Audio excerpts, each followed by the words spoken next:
following is a presentation of the Belly Up Sports Media Network.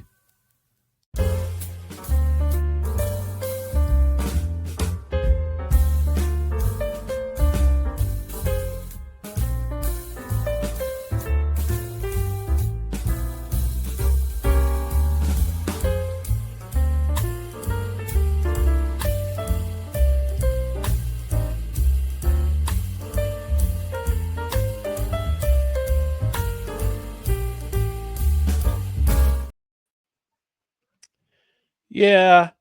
Have breakfast for dinner with us, everybody. Yes, have Brenner. It's Brenner. Yeah. All right, everyone. Welcome to the Tuesday edition of No Credentials Required, where you don't need a press pass to talk sports. We are proudly presented by Belly Up Sports. My name is Ryan McCarthy. I'm one of the hosts. To my right is a man who is considering boycotting Blizzards in his house after last night's beatdown of his Edmonton Oilers, Dustin Henry. Dustin, how are we doing tonight? Yeah, I'm doing all right. I'm recovering from the Oilers' loss, and I considered briefly banning Blizzards, but they're just too good. They're too good. They're too good. You know, sometimes the belly wins out over the heart sometimes. But I'm ready and raring to go tonight. Excited to talk about our movie that we have on tap, and That's excited right. to reveal our favorite athlete to wear the number 42, and whatever else we'll be talking about and chopping it up with people in the chat. How are you, sir? I'm doing pretty good. I had a pretty great weekend. I got to see some friends who I haven't seen in a bit. Hopefully we'll be going down to visit them in October, late November, late October, early November.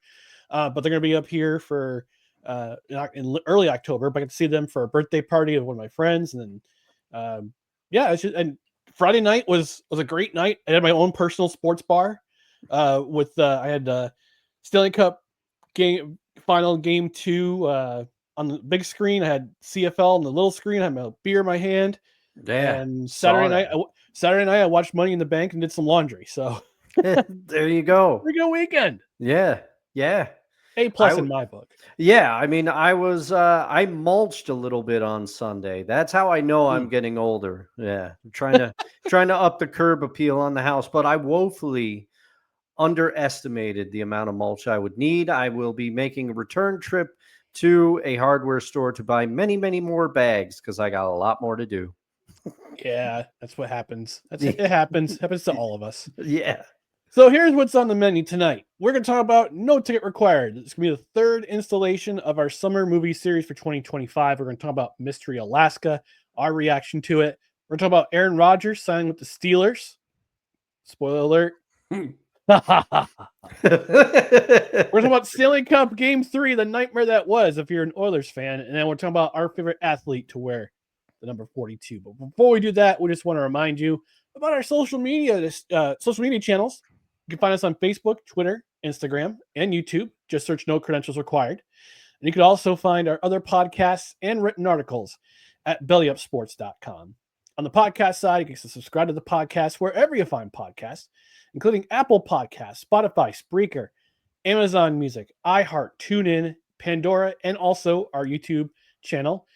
And also get notified, hit that notification bell on Twitter, on YouTube. That way you know when live show is up, when we have video clips of the show go up, when we have social media, when we have announcements. That way you are well informed. Also, on the podcast side, rate and review, 5-star rating. Leave a review if you can, and also leave a comment on Spotify.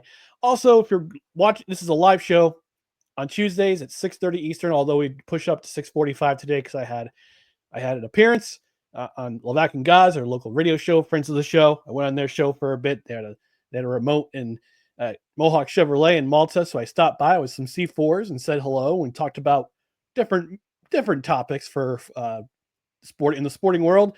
And we're also on for the Saturday brunch edition on Saturdays at 10 a.m. Eastern.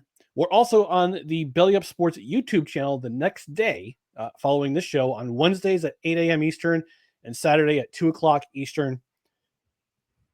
Leave a comment. We're a live show. Leave a comment. If you're watching live, leave a comment in the Belly Up YouTube channel about what you thought about Mystery Alaska, who your favorite number 42 is, what you think of the Aaron Rodgers signing, Stanley Cup. Let us know. And again, I Dustin, it's not exactly Saturday brunch because I forgot to change the intros again before we went on. But regardless of whether it's Tuesday, whether it's Friday, or whether it's Saturday, this tune is always on time to pick me up. It's always chime time. Yes, it is.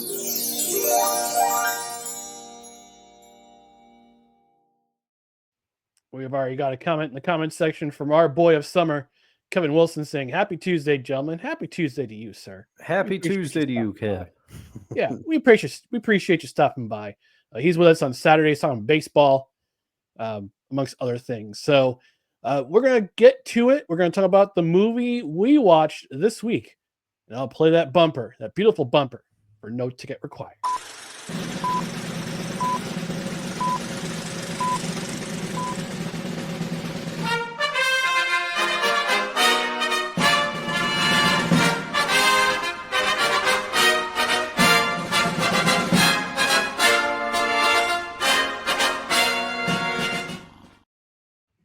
In my head, I'm singing that like Ralph Wiggum. Yeah, it does fit. And I always key in on the people that jump back. That always gets me. It gets me too. So this week we are going to review Mystery Alaska from 1999. Stars are Russell Crowe, Mary McCormick, the late great Burt Reynolds. Yes. Cast of characters: Cole Meany, Lolita Davidovich, Harry Kazaria, just to name a few people. Mike Myers makes an appearance. Yes, the end. Mike Myers. Yeah, there's some surprising cameos in this movie. Caught me off guard.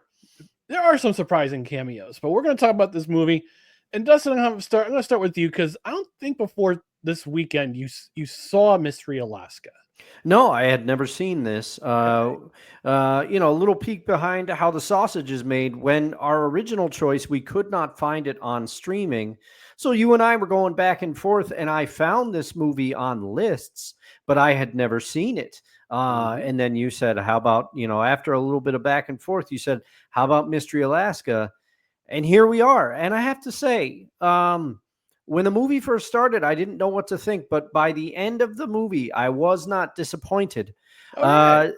Sometimes I'm going to read my notes in some areas as verbatim. First of all, this movie opens faster than you can enter free roam in mode in the new Mario Kart World game. This opening is very short. Like you see basically the opening title card and then they're in. They're in. There's almost no opening credits to speak of for this movie, which is something that surprised me. But this movie overall, to me, Ryan, even though it came out in 1999, if I'm not mistaken, I feel like it was almost an aesthetic choice with this movie, with the way it's shot, with the way people are dressed and everything. It's got a feel of a movie almost a decade earlier. This very much felt like a 1989, maybe 1991 movie. And I don't know if that was a nod to signify that in Alaska, things, some trends might take a while to catch up because of where they are and things. But I liked it. I thought it fit the movie. I thought the vibe fit the movie. I thought the Sports Illustrated article that they use in the beginning was a great plot device to explain the significance of the Saturday game and what it means, and also introduce all the characters. I really like that. But then I have my first note after that is John Beebe's hair is epic. So Russell Crowe, he's got quite a mane on him in this movie. And then I have Michael McKean always plays a D-bag, and he's true. It's true. I love Michael McKean, man. He's such a great comedic actor. He's that role of the scuzzy Walmart type guy. Yes. And of course, him. Obviously, he is in Spinal Tap, one of the few movies where he does not play a troublesome character. But I know him from the Brady Bunch movie. I know him from Airheads. I know him from Coneheads.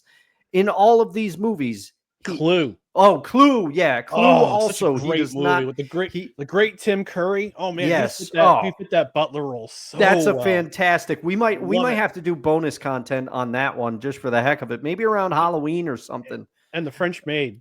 Oh yeah.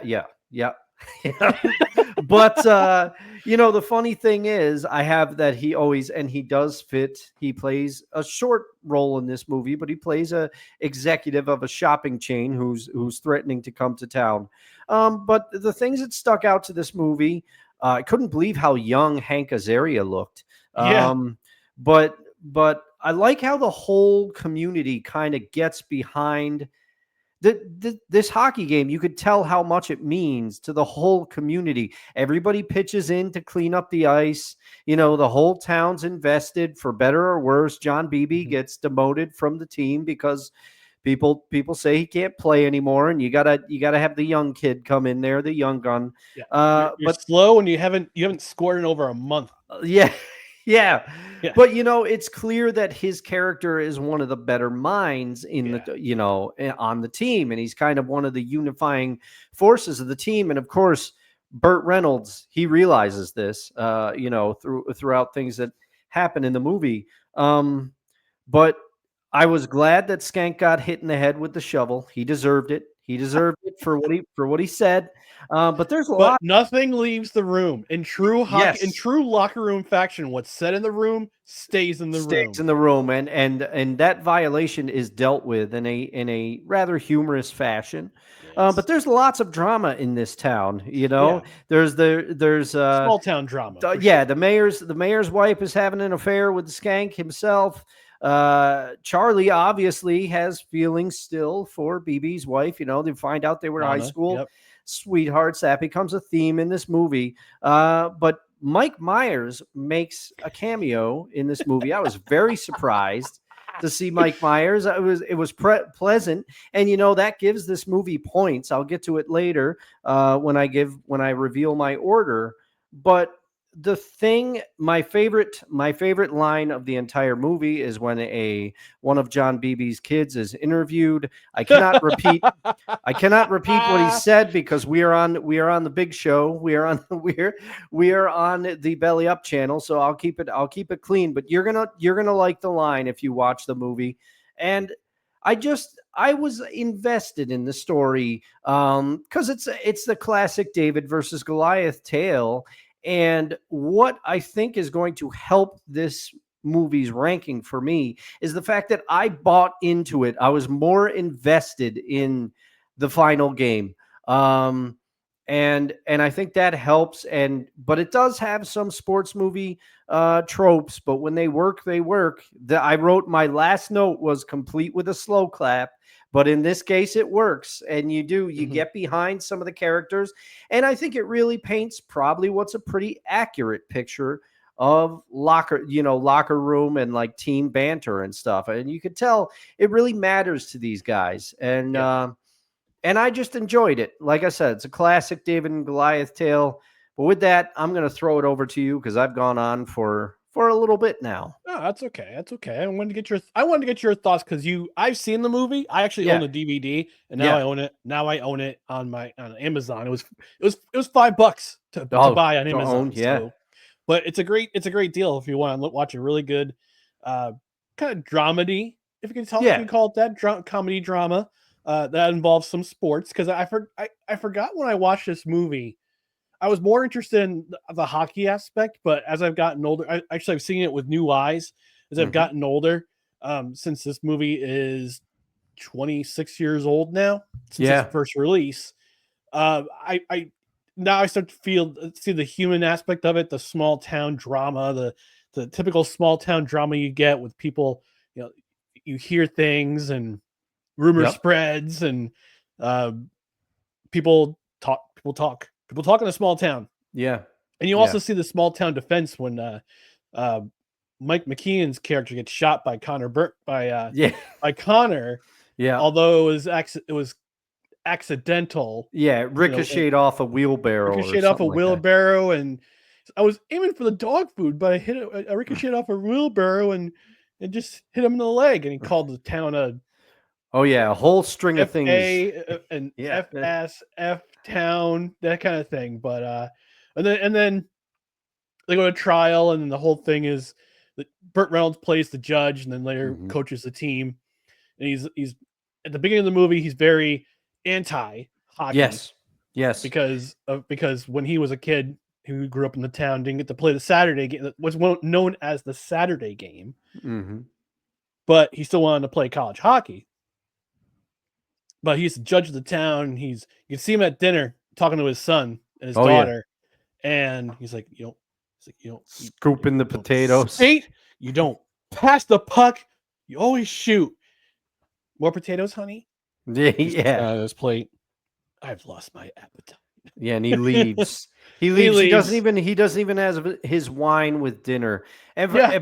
for me, that was the only part of the movie that rang a little hollow to me. I wish they would have illustrated. It was subtly, it was stated, but they didn't and I guess people would say it was cliche, but they didn't do like a flashback to show, or No. it was just kind of like he's bitter about it and that's it. So he's extra hard on his son. But it kind of felt like without a little bit of buildup, it felt like he went overboard on the kid, at first. It didn't go quite Randy Marsh talking to his son about forming a boy band, and he smashes his head into the china cabinet, but you can tell the tension was there. Yeah.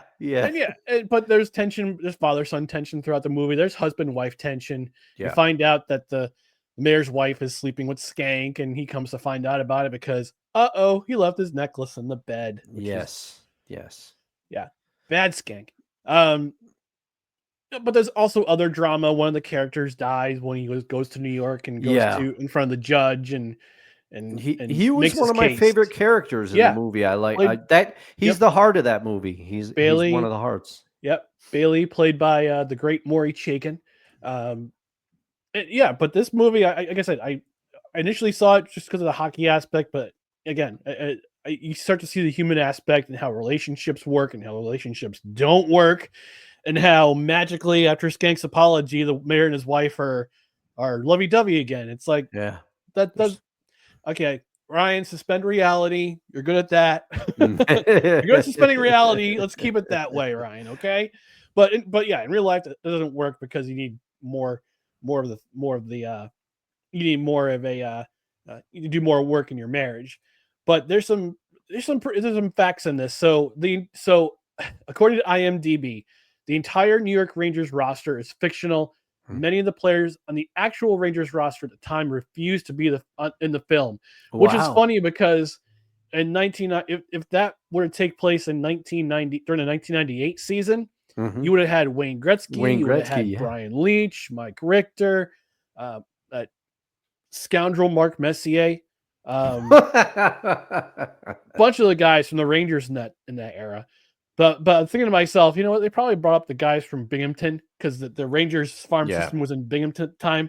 And and Connor says, "Oh, there's somebody in a place called Bennington."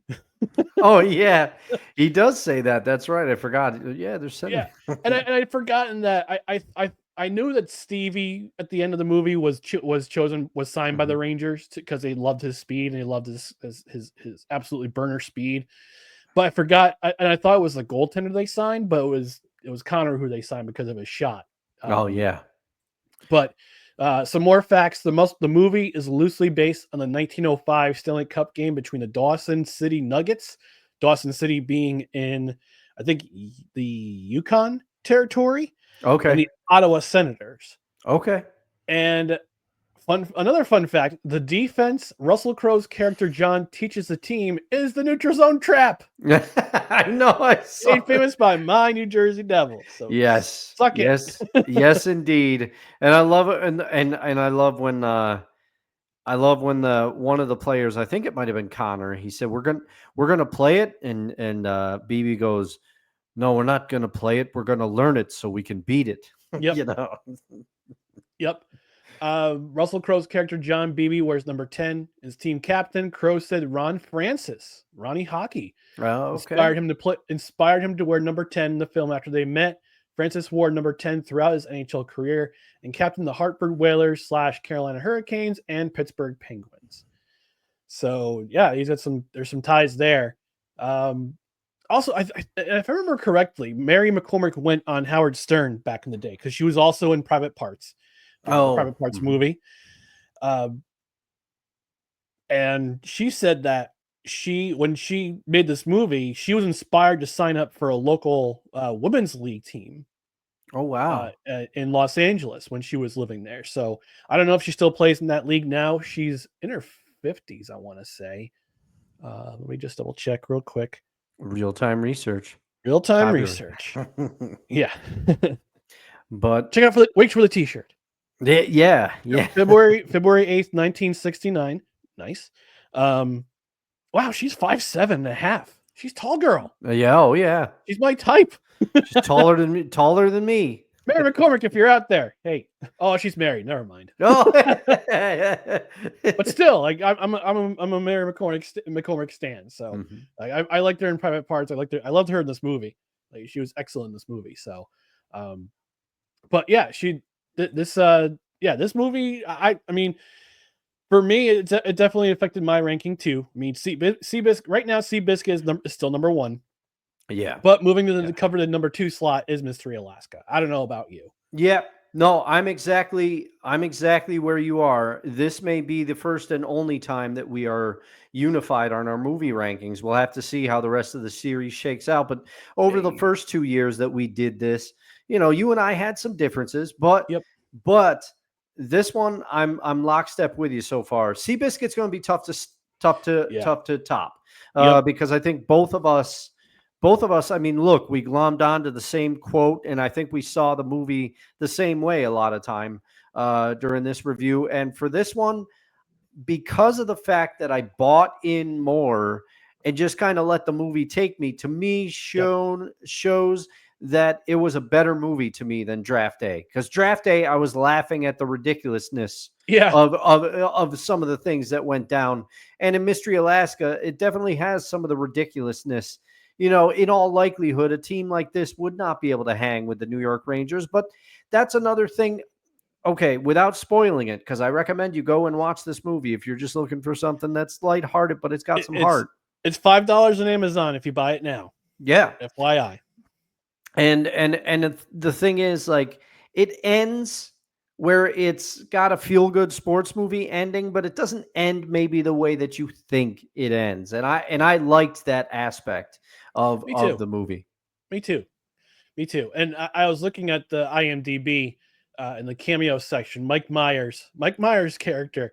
Mike Myers plays the commentator Donnie Schulthofer. Yeah. And he has similar mannerisms and sayings as Don Cherry. I was going to ask if it was Don Cherry. It was Don Cherry. Yeah, that served as the inspiration because Mike Myers is from Toronto. Yep. So he probably watched Hockey Night in Canada, Coach's Corner growing up.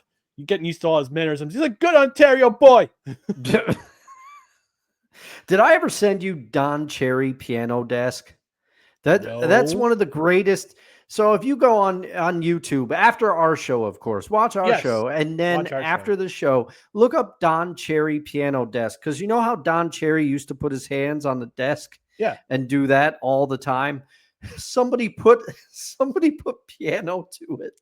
And it's so awesome. It's so awesome. There's like a series of them. And like if he slides his hands over, it's like it's hilarious. Don Cherry Piano Desk. Look it up. Yeah. I know Don Cherry does a podcast, so maybe we'll have to invite him on for a podcast sometime. Oh man. He might bury both of us. I would love to get his story. I would love to get some stories because I've watched a couple. There's actually a movie. I think it's called Keep Your Chin Up, Kid, the story of Don Cherry. And Don Cherry is played by Jared Keeso, who is the inspiration for Letterkenny and Shoresy, two of my favorite shows. Yeah, it's just really funny. I'm like, is that Jared Keeso? Oh my God, it's Jared Keeso. He's playing Don Cherry. Got a couple of comments in the comment section before we go to break. Our friend of the show, Drew Willingham, D. Willie, saying Happy Taco Tuesday, fellas. Happy Taco Tuesday to you. Although I had ham, steak, and eggs for dinner. So, but I did have a burrito for lunch. But guess what? I did have tacos before the show. Hey. 2 of them. Says he's checking in from work for a few, and he says, "Didn't know Mike Myers stole Mini-Me impression from Dana Carvey until yesterday." Oh, I did not know that. I did not know that at all. But you know what I did know is that apparently the inspiration for Dr. Evil, Mike Myers has gone on record saying he was just doing an impression of Lorne Michaels, like ramped up a little bit. And Drew's saying, "You cheated on tacos." Listen, Drew, tacos and I have an agreement. We have an open relationship. All right, I'm allowed to have tacos, and I'm allowed to have tacos and the occasional quesadilla. This is Lorne Michaels, and he's like giving you the horns because you're having tacos and facts. Yeah. Facts. But no credentials required, no ticket required. Mystery Alaska, great movie. It's a good movie. Again, if you can rent it on Amazon for $4, or you can buy it on Amazon for $5. I recommend doing the latter and buying it so you have it in your library. And Drew saying monogamous taco relationships. I'm a Mexican swinger. What can I say? Oh man. All right, we're going to ignore that completely. That's been our latest edition of No Ticket Required.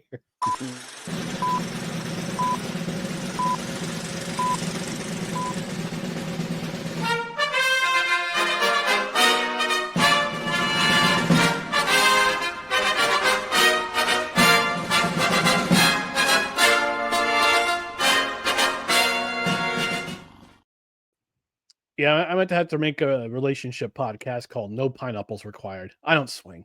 We're gonna take our network mandated commercial break. But when we come back, we're gonna talk about the Aaron Rodgers signing. We're gonna talk about last night's Game 3 of the Stanley Cup Final, and we're gonna reveal our favorite athlete to ever wear the number 42 that we've watched. Not the greatest, but our favorite. So stand by, stay tuned for more No Credentials Required.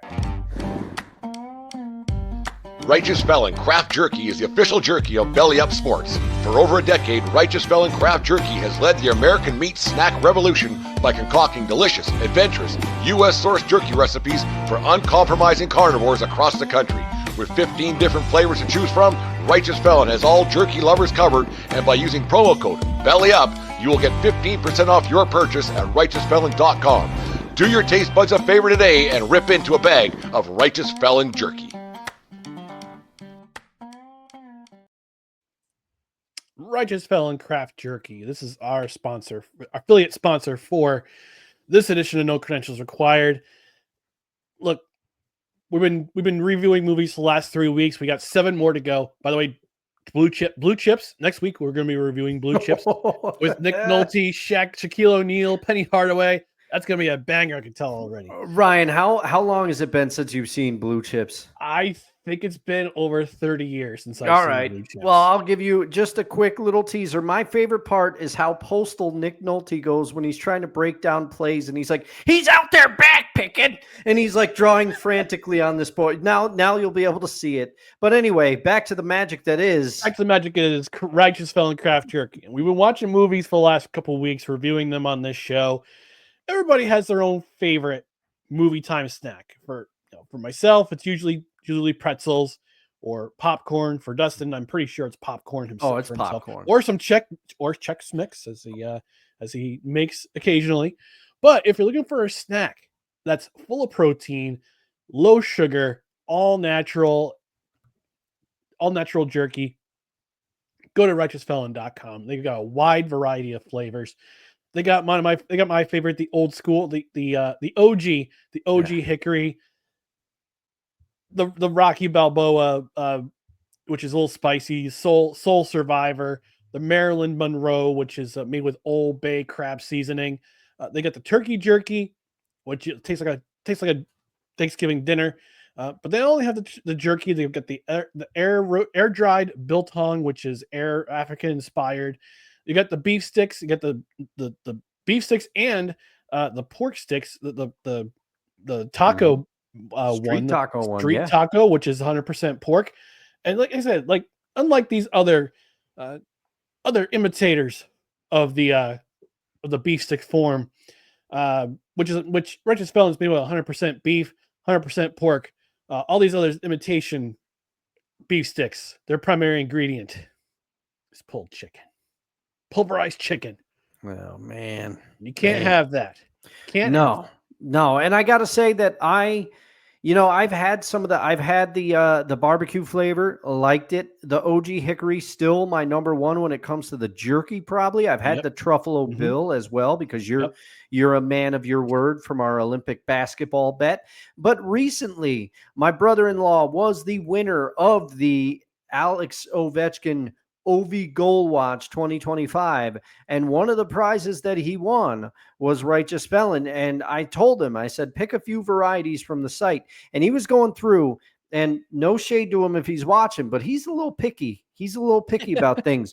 But when he was going through, he said, they all look good. I don't know what to get. So I just got him an eight bag sampler pack. And I asked him when I saw him last, I said, how you liking the jerky? He said, it's good. I like it. I like it. But not only does Righteous Felon have craft jerky, the beef sticks, the biltong, they also have Wild Ranger dog treats, which is Pickles approved. That's Dustin's dog nephew. It is Pickles approved. So here's what you're going to do. You're going to go to righteousfelon.com. You're going to fill your basket with a bunch of jerky, with some beef sticks, maybe some gear if you want. And you're going to go to the basket and you're going to put in promo code BELLYUP at checkout. You get 15% off your order. But that's not all. See, if you order $50 or more worth of product, you get free shipping. Not only free shipping, but also fast shipping. So you get the free shipping for $50 in your cart. You put in that promo code, you get 15% off your order, so you maximize your savings. So again, righteousfelon.com, promo code BELLYUP at checkout, 15% off your order, plus free and fast shipping with every order over $50 or more. Drew in the comment section saying nachos are his go-to when he watches a movie. He also says they sell his work sells Righteous Felon in the cafeteria at work. It's $10 for Rocky Balboa and Friends jerky. That seems that's why you go to the website, Drew. You get yourself a bunch of stuff. You put in the cart. Promo code BELLYUP at checkout. Free shipping for $50 or more. He also says, keep crushing, fellas. Heading back to the office. Thanks, Drew. Thanks for stopping by, brother. We'll see you on Friday for Total Football Talk. FYI. Extra. No, I think this is the OG show, huh? This is the OG show. My mistake, because I know you started your CFL coverage and you're trying to convert me. I saw that video. Right. Trey Ford running all over the field, converting a third down. It almost turned into a touchdown. So gotta be watching, man. All right, we're gonna talk about last Friday. We didn't talk about on the show on Saturday morning because we wanted to keep the show pretty condensed. But Aaron Rodgers, former New York Jets quarterback, former Green Bay Packers quarterback, finally made his decision. Came out of the darkness. Finally signed a 1-year contract with the Pittsburgh Steelers. I believe the contract is worth $10 million with bonuses and incentives that go up to $19.5 million. Officially put pen to paper on Friday and was at practice today for mini camp. Wow, he made it to mini camp. Good for him. Oh, yeah. So let's talk about this signing, Dustin. What was your initial reaction when you heard this news? And I've got my thoughts on it, but I want to have you go first. Let's talk about this acquisition. You're always so nice to have me go first. I got to let you lead off one of these times, but you always pass the baton to me first, so I'll let you be the closer as usual. But when I had two guttural reactions when he signed. My first reaction was finally, okay, because this was will he, won't he, this, and the people have issues with Brett Favre, understandably so, and people used to say that his waffling back and forth on whether he wanted to play or didn't want to play. Aaron Rodgers, same playbook, except he hasn't retired and come back multiple times, so you got to give him that. But the thing is, Aaron Rodgers knows how to play football in the cold. Okay. He's done it almost his entire career because guess what? New York in the wintertime is not exactly warm. And he played in Green Bay.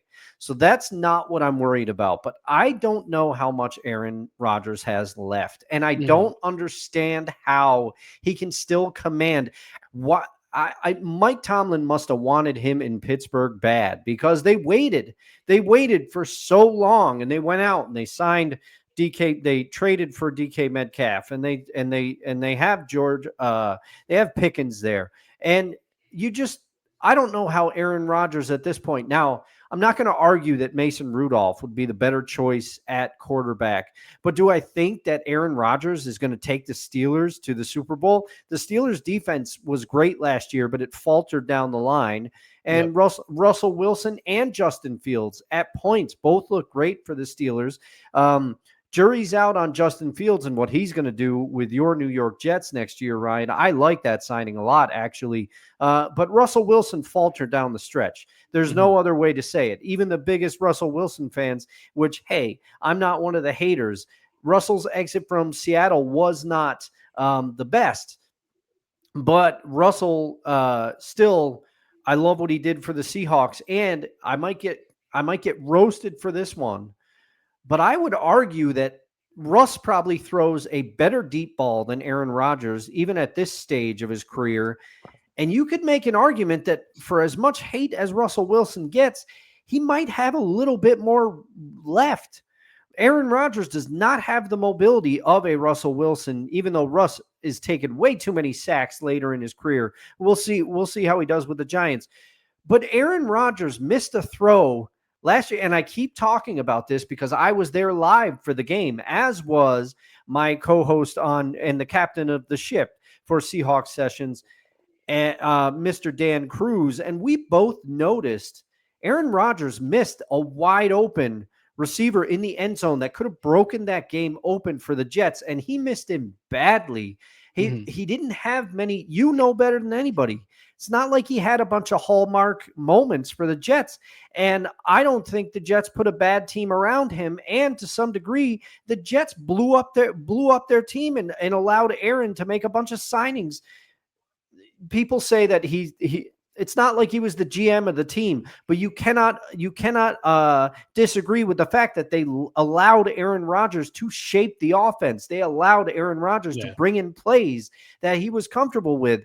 And knowing Mike Tomlin and the type of coach that he is purported to be, I don't see how this marriage works out. I think it could go real south.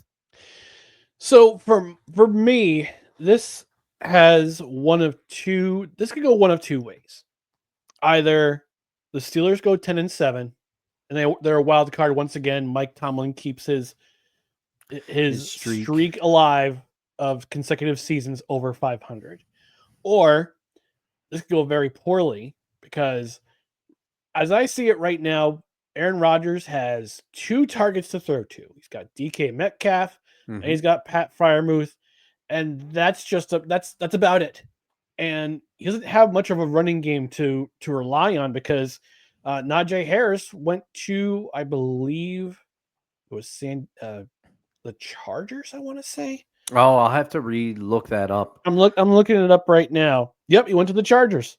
Yeah, he went to the Chargers, and I don't know. And last season, he did not have the most friendly relationship with either Robert Saleh or with Joe Douglas, the GM, which led to both of their dismissals. So they had to start fresh. They just start brand new, and with the Jets right now, the running back room looks like this: Jalen Warren, Caleb Johnson, who they drafted, Kenneth Gainwell. Former Philadelphia Eagle, right? Philadelphia Eagles, and Trey Sermon. That is your Trey Sermon, formerly of the Indianapolis Colts. That's your running back room right now. Okay. From what I understand, last year I think the Steelers had the 12th ranked offensive line in all the NFL. And again, amazingly, they made the wild card, but things fell apart in that wild card game against Baltimore. Yes. You could see that that defense, as good as they were gassed by the end of the first half. You see Craig Hayward, Cameron Hayward. Cameron Hayward, excuse me. Yeah. Cameron Hayward. I was thinking about Craig, his father. Hayward. Cameron Hayward just be like completely gassed and calling his timeout because he's so tired because he's getting beat down by that Ravens offensive line. Their defense fell apart last year. From my understanding, it's the most expensive defense in the NFL because they put all their chips in. I'd probably say about 75. I'd say about 65 to 70% of their chips in with the defense, and then the rest of it went to the offense. And their offense was at times heavily anemic. And this was even when Mike Tomlin replaced Justin Fields with Russell Wilson. Mm-hmm. They were still anemic, but they found ways to win. Yeah. So this offense, it's going to be interesting next year. I think Aaron Rodgers signed with the team, because the Steelers were desperate, because they're up to that point. That locker room was Mason Rudolph, Will Howard, and reach for the Skylar Thompson. That was your quarterback room up to Aaron Rodgers signing with the team. And I think part of Aaron Rodgers wants to prove that he still has it. That last year was, I wouldn't say a fluke, but considering the fact that he was hurt for a good portion of the middle of the season and didn't really come true to form until probably the last 2 months of the season. And he kind of balled out in his last appearance in a Jets uniform against Miami in week 18. So he's got something to prove to himself, and the Steelers just need somebody in the back. They need somebody quarterbacking that team, because it certainly wasn't going to be Mason Rudolph. It certainly wasn't going to be Skylar Thompson. And I made a bold prediction that Will Howard was going to be the starting quarterback in week 1. That prediction got thrown out the window pretty quickly when Aaron Rodgers signed with the team. Yeah. So I don't have any ill will towards Aaron Rodgers. No. He tried his best. Unfortunately, he has kind of got away from him with bad coaching situation. Robert Saleh, like I said, I have respect for Robert Saleh. He also tried his best in New York and with Joe Douglas, he tried his best in New York, but they made too many errors in personnel, which cost them last year. I guess there's one executive said that they built a defense to maintain a lead and not make any really big differences last year, because they figured Aaron Rodgers was going to do his magic at quarterback. Yeah. But when you've got a whole offensive line that's kind of rotating around, and with the bad signing of Tyron Smith stealing money, just like who was it they signed from Seattle? Left tackle. Can't remember his name off the top of my head. Oh, Dwayne Brown. Yeah. Okay, yeah, I got it. Left tackle stealing money, and then with Mekhi Becton, that situation, they should have moved him to guard sooner than later, because he did not turn out to be the tackle that they were going to be, but they thought it was going to be.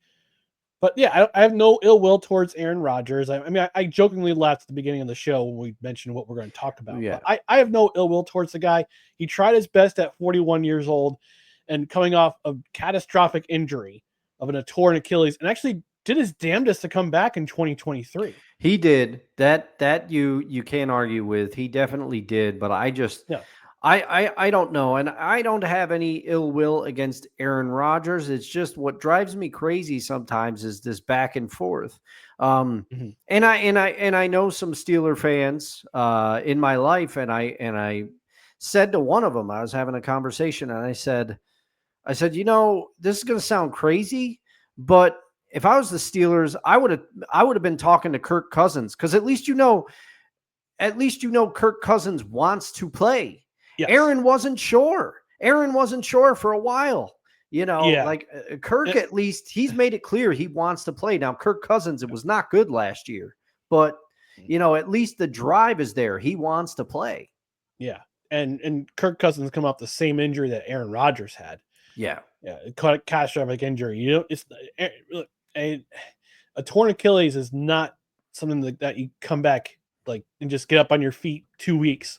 Like you gotta have surgery, you gotta go through months of physical therapy, just to get back to normal. Yeah. And like for a normal person, it would have taken longer, but Aaron Rodgers was driven to get back in the field in 2023 because he knew the Jets had talent. But again, the problem was coaching. A guy who tried his best but didn't know what to do in key situations. A defense that surrendered the lead too often in late situations, and which forced Aaron Rodgers to try to play the hero, and unfortunately, turnovers got to him. And you also have a meddling owner, and allegedly his son getting involved in some of the personnel decisions, which got widely panned and laughed at by the rest of the NFL. Which, like I said, I have no hope in the Johnson family selling that team until they get a Super Bowl, so they can claim, "Oh, we got a Super Bowl for the New York Jets," and they can sell the team for 10 times what they bought for them in 1999. So, but yeah, best of luck to Aaron Rodgers. That's all I'm going to say about that. And like I said, this sign could go one of two ways.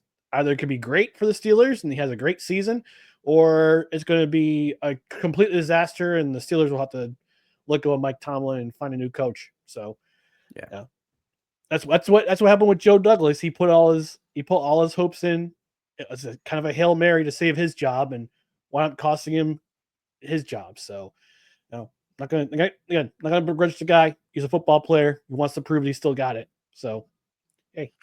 We will see. And apologies, I had forgotten that the Cowboys acquired George Pickens. So the Steelers, that's one smart move because DK, he wants to be the number one guy. I know that from his time in Seattle, and he's fiery. And then you would have had George Pickens on the other side, who also wants to be the number one guy and is also fiery and also talks if he doesn't get the ball. That would have been tough to manage in Pittsburgh. But now it's Dallas's problem because Jerry Jones said, come on down, because he's got two receivers that very much both want to be the number one guy, but money's going to dictate that Pickens is number two. Yep. All right, we're going to talk briefly about last night's Stanley Cup Game 3 nightmare if you're the Oilers, but if you're the Panthers, you are 2 wins away from a repeat Stanley Cup. You have all the blizzards you want. 6-1 final. This got away from the Oilers very quickly with Brad Marchand doing Brad Marchand things. This is exactly why the Panthers acquired him at the trade deadline. So I want to get your thoughts, very quick thoughts, Dustin, before we talk about our favorite athletes to wear the number 32. As an Oilers fan, how are you feeling? Well, not good, especially after the way the first 2 games went. And I said that the two teams were evenly matched, and the Oilers had the slight edge in shots in the series leading into this game. But Bobrovsky had been so good in goal that it kind of it evened it out. But the two going into the series, I still have faith in my Oilers. You can't let it shake the faith. But going into the series, I said, if the Panthers win it, it's going to be because they have the edge in goaltending and the edge in physicality. And I think you saw both last night. Now, full disclosure, I did not see the full game because I was bowling with my dad. You got to spend time sometimes with your family. That's number one. But I did watch the third period of the game, and I saw it just, like you said, the Oilers were out of sorts. The Panthers dominated them, and the Panthers showed their physical edge last night because there was a bunch of fights that erupted on the ice at one point, probably frustration bubbling over for the Oilers, along with the Panthers saying, hey, come get it. And I just saw Darnell Nurse. He tried his best in this one fight, but he was bested by who he was fighting on the Panthers. I forget who it was. And you just saw Darnell Nurse skating away, and his mouth was a little bloodied and his visor was all screwed up. And that to me was just, it was a metaphor for how the Oilers played that night. They got beat. They tried to step to the Panthers. They got beat. I think they will regroup. The team is too talented, and I think the Oilers have a more physical edge to them this year. They're not the Oiler team that's coming in last year against these Panthers, but these Panthers showed I'm sorry about the pun, but they still got the teeth. You know, they are who we thought they are. This is why I think this series is going to go 7.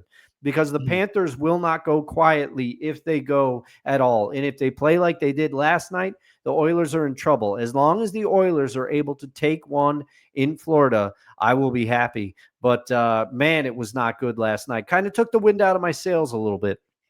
Yeah, it's tomorrow. Thursday night's game because it's a 2-night layoff. Yeah. For before Game 4, and it could either hurt or it could benefit the Edmonton Oilers. I think it'll benefit them because they need time to regroup. But they tried. But you could tell in the third period they lost their edge a little bit. They lost their head because they're playing a team that will give everybody fits. And when you have Matthew Tkachuk and Brad Marchand on the ice at the same time, you're going to be trying to retaliate, and that's not great because this is what the penalty sheet looked like in the third period. All right. 2:19, Stuart Skinner, delay a game, puck over glass. 5:07, Matthias Janmark, roughing. 7:52 this is for the Oilers. Panthers, 7:52, Brad Marchand hooking. Then at 10:29, the fun starts. Trent Frederick cross-checking. Trent Frederick roughing. AJ Greer roughing. Sam Bennett roughing. Darnell Nurse roughing. Darnell Nurse fighting. Gadjevich fighting. Misconduct for Greer, Bennett, Gadjevich, Nurse, Frederick, and Ekholm. And then Evander Kane comes back with a slashing. Yeah. And then it gets another misconduct. But he gets a misconduct.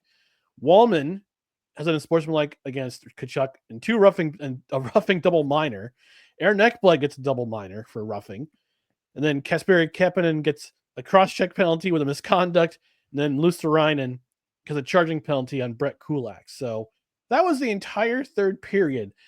85 minutes total for the Oilers in penalty minutes, 55 for the Panthers. So 140 penalty minutes in last night's game alone. So if you're the Oilers and you're Chris Knobloch, hey Nobby, you're talking to your team today. You're not making them do sprints, but you're having a talk. You're having a come to Jesus moment saying, listen, guys, we can't beat them at their game. Yeah. We got to play our game.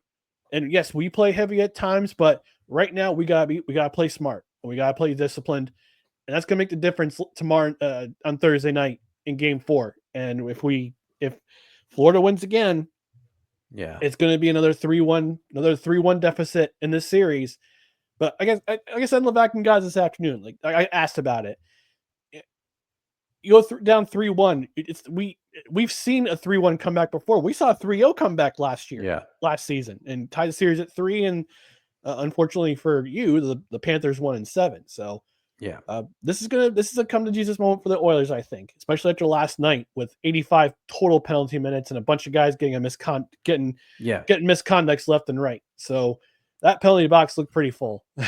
And I mean, it would have been the series, and I mean, it sounds stupid to say, but the series would have a whole different feel if the Oilers win Game 2, that double overtime thriller. Chris Knobloch can dismiss this game. He can say, hey guys, we lost our heads a little bit. We got outplayed last night. Don't try to beat them at their own game. Let's go and do what we do. You're still up 2-1. But that's not the case. The Panthers were able to edge the Oilers out in that second overtime, and then they dominated the Oilers last night. There's no other way to put it. No, so there's a different feel. This is a must-win for the Oilers. Yep. And I had the Oilers in 6, so hopefully they win the next 3 because my prediction comes true. And I can say again, man, I hate being right. but we're gonna wrap up tonight's show with our favorite athletes to wear the number 42, and Dustin and I talked about it. I got some honorable mentions, but I think we're gonna agree on number 42 on who our favorite athlete is. But I want to mention some honorable mentions. Ronnie Lott, number 42 for the San Francisco 49ers and the New York Jets. He played for the New York Jets in the early 90s. So forgot about that. Yeah, that's right. Mo Vaughn of the Boston Red Sox and Anaheim Angels, not the Los Angeles Angels of Anaheim, the Anaheim Angels. Dave Henderson, big slugger for the, I believe it was the A's, the A's, the Mariners, the Red Sox. Let's see, the Mariners, the Red Sox, the Giants, the A's, and the Kansas City Royals. Big time hitter. James Worthy, number 42, the Los Angeles Lakers. Yeah. Got to mention him, got to put him in the conversation. But Dustin, we talked about it. We talked about not overlapping, but this time around, we got to make a special exception. Yeah.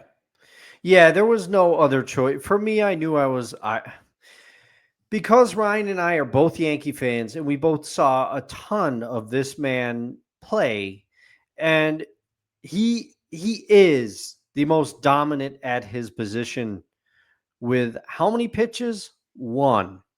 We're talking about Enter Sandman himself, Mariano Rivera. I mean, with how much he meant to the Yankees and how instrumental he was in all of the playoff runs. And I will throw fisticuffs with any Yankee fan who tries to come to me and say Mariano Rivera blew that 2001 World Series. He gave up that hit to Luis Gonzalez. And my counter argument was, is, and will always be, if it were not for Mariano Rivera, we wouldn't have even been in the position to be able to try to take that game. So sit down. Mariano Rivera, he's the man. Ice water running through his veins. And let's not forget when he first came into the league and he was a setup man for John Wetland.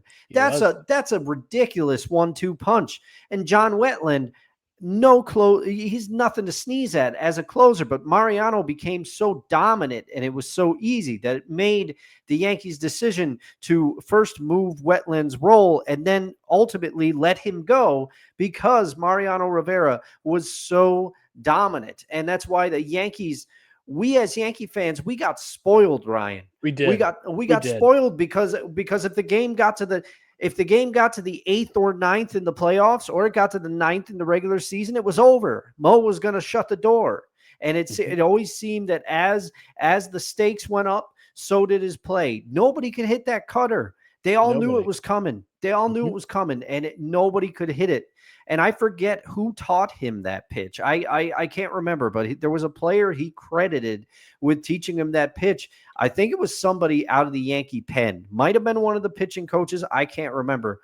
Or it was Mel Stottlemyre. Okay, and bullpen coach Mike Borzello. Okay. So it was. I always loved Mel Stottlemyre.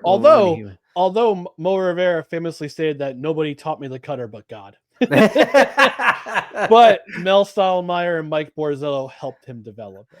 So. Yeah, but he just, to me, he went out, he handled his business, and anytime Enter Sandman was playing, you knew the game was over. And along with a couple of setup men at certain periods in Mo's tenure, the game was often over in the 7th inning. If you could get to the pen. That's why those years that the Yankees had some suspect starting pitchers, you were still all right, because if you could get through 6, you were going to be okay, because the bullpen was going to shut the door. And if things ever got out of hand, Mo would go in early and he'd start shutting people down. Just an amazing. He's 42 is a very special number in baseball, and we all know the reason why. But Mariano Rivera was grandfathered in. He was allowed to continue wearing the number. Yeah. And by all reports, a great teammate. People loved him.